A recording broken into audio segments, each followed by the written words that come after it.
KaraokeBooks. Rilla of Ingleside. Lucy Maud Montgomery. Audiobook. Chapter 28. Black Sunday. In March of the year of grace 1918 there was 1 week into which must have crowded more of searing human agony than any 7 days had ever held before in the history of the world. And in that week there was 1 day when all humanity seemed nailed to the cross. On that day the whole planet must have been agrown with universal convulsion. Everywhere the hearts of men were failing them for fear. It dawned calmly and coldly and greyly at Ingleside. Mrs. Blythe and Rilla and Miss Oliver made ready for church in a suspense tempered by hope and confidence. The doctor was away, having been summoned during the wee smays to the Marwood household in Upper Glen, where a little war bride was fighting gallantly on her own battleground to give life, not death, to the world.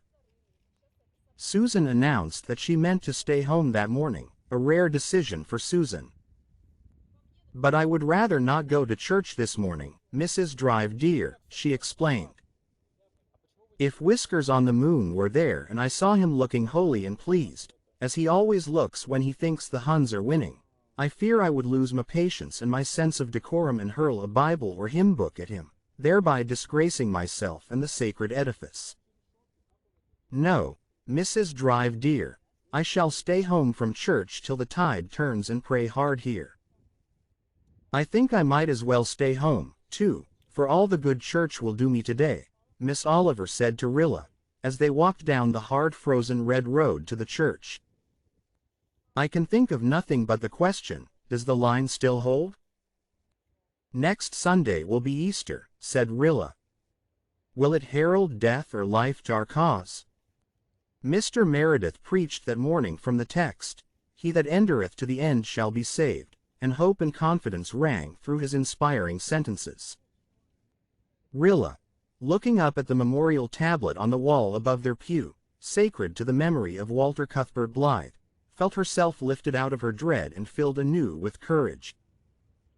Walter could not have laid down his life for naught. His had been the gift of prophetic vision and he had foreseen victory. She would cling to that belief, the line would hold. In this renewed mood she walked home from church almost gaily. The others, too, were hopeful, and all went smiling into Ingleside. There was no one in the living room, save Jims, who had fallen asleep on the sofa, and Doc, who sat, hushed in grim repose, on the hearth rug, looking very Hydeish indeed. No one was in the dining room either, and, stranger still, no dinner was on the table, which was not even set. Where was Susan? "Can she have taken ill?" exclaimed Mrs. Blythe anxiously. "I thought it strange that she did not want to go to church this morning."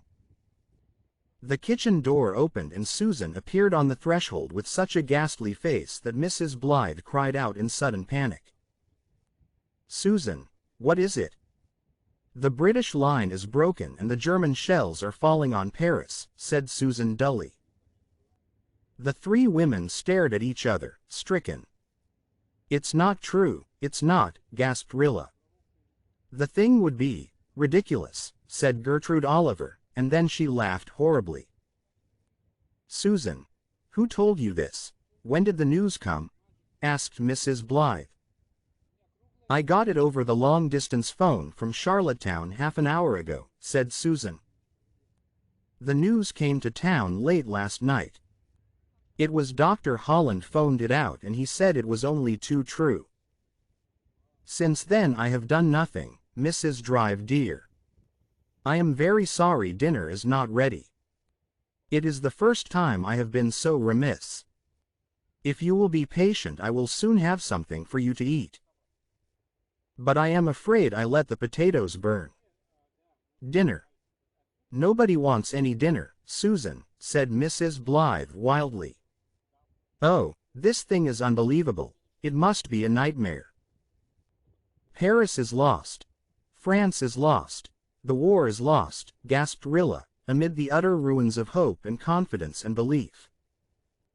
"Oh God, moaned Gertrude Oliver, walking about the room and wringing her hands, Oh, God. Nothing else. No other words, nothing but that age-old plea, the old cry of supreme agony and appeal, from the human heart whose every human staff has failed it. "Is God dead?" asked a startled little voice from the doorway of the living room. Jim stood there, flushed from sleep, his big brown eyes filled with dread. "Oh, Willa.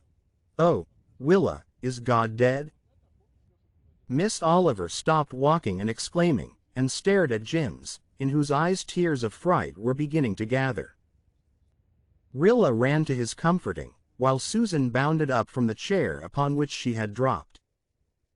"No," she said briskly, with a sudden return of her real self. "No, God isn't dead, nor Lloyd George either.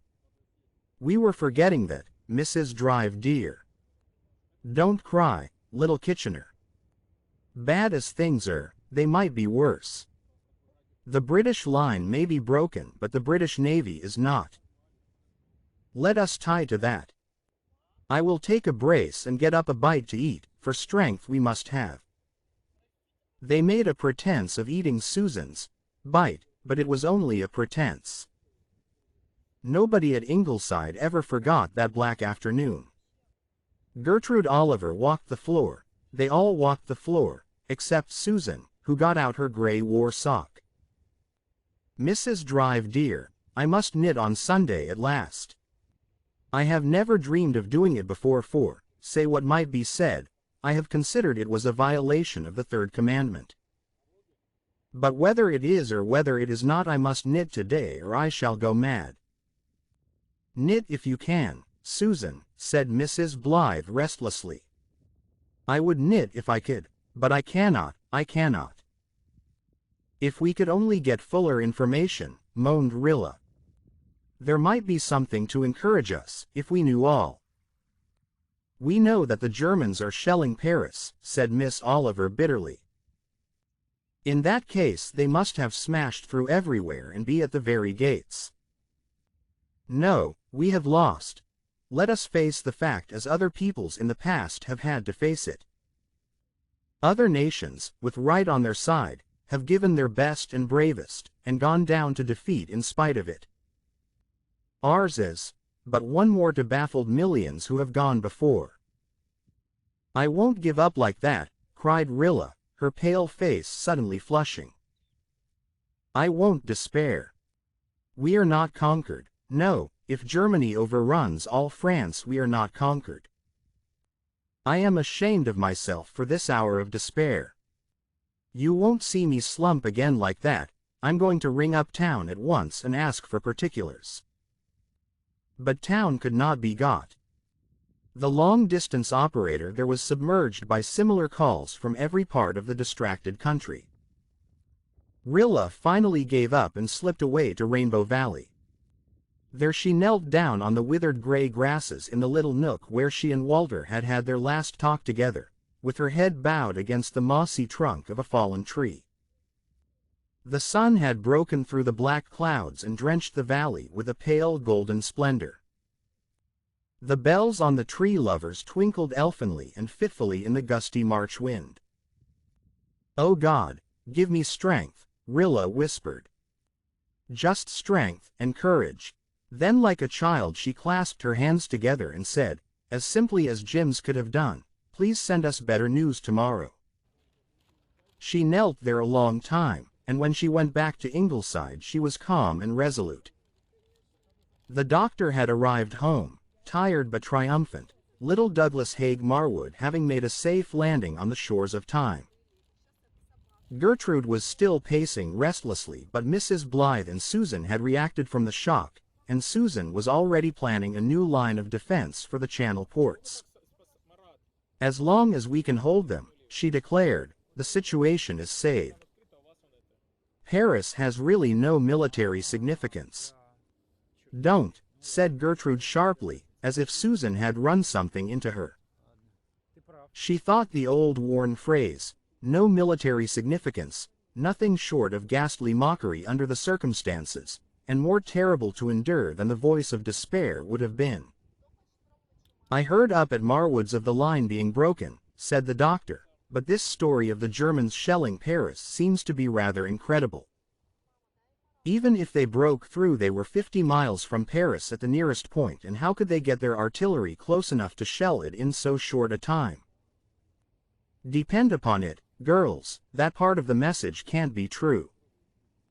I'm going to try a long-distance call to town myself. The doctor was no more successful than Rilla had been, but his point of view cheered them all a little, and helped them through the evening. And at 9 o'clock a long-distance message came through at last, that helped them through the night. The line broke only in one place, before Street. Quentin, said the doctor, as he hung up the receiver, and the British troops are retreating in good order. That's not so bad. As for the shells that are falling on Paris, they are coming from a distance of 70 miles, from some amazing long-range gun the Germans have invented and sprung with the opening offensive. That is all the news to date, and Dr. Holland says it is reliable.